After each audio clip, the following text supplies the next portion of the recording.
I am very grateful that my parents made that big decision for me and my siblings. I want them to feel that their struggles, their challenges that they have faced in the past 17 years is worth it.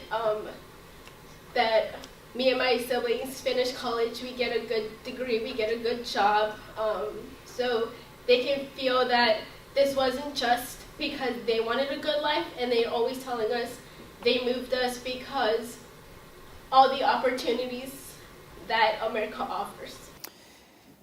Yeah, some of the push factors that are contributing to people coming to the United States include global inequality, which leads people to flee crushing poverty in their home countries and go to places where they may be able to find other opportunities.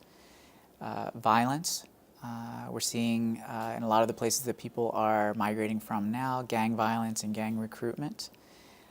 We're seeing political and economic instability in these places.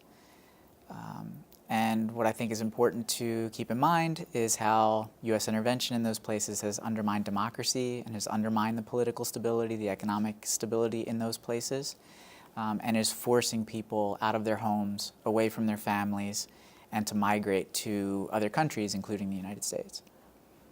I mean, there's a lot of corruption, there's a lot of violence. One of my best friends was killed just to, they wanted to steal his phone. He gave them the phone and they still shot him. There's just a violence overboard. There's no police, there's no law. You get killed, nobody's gonna investigate your murder. It's just anarchy, complete anarchy.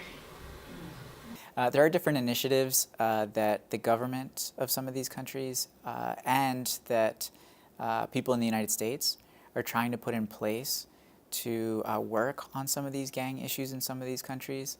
But it's such an intractable problem that the current reality is that people still are still forced to flee gang recruitment, gang violence, and we're still seeing waves of migration, in part because of the gang violence that's taking place in some of these places. So in San Lucas, we have a school that has about 640 students. It's pre-K through 6 and does Montessori education for the younger grades. It's a Catholic school. The tuition is very nominal, and over half the students get scholarships. So it's relatively inexpensive to go, and a lot of the kids go for free. Is a program that has a clinic and is about a staff of 30 that provides all the kind of care, emergency care. We have an ambulance and so on. Because we serve San Lucas, but we also serve the 20 surrounding communities. So it's probably in the range of 35,000 people that the clinic would serve in that area. And then there's a women's center where women come and take classes in sewing and weaving and cooking and personal finance, a safe place for women to gather. It's run by women. And then we have a coffee program. And the coffee program exports about 20,000 pounds of coffee a year. We buy exclusively from small growers. And we also pay a minimum price.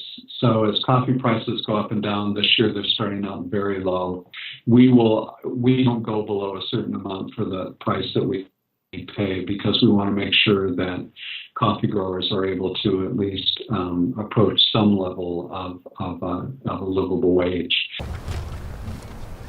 Solidarity isn't stagnant. Solidarity moves. To live in solidarity, we must be people of action. Every life is sacred. Let us call our representatives and demand just policies to be upheld. Let us actively seek out opportunities to support immigrants in our own communities.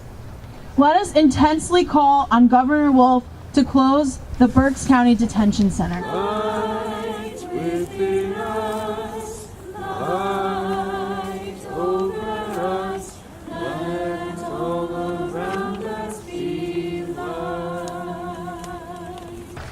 For our current administration, especially Secretary of Homeland Security Kristen Nielsen and President Donald J. Trump.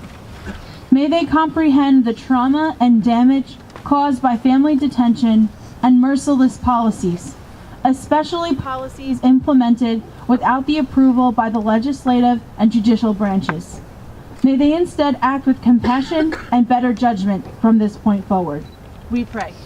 God, liberation,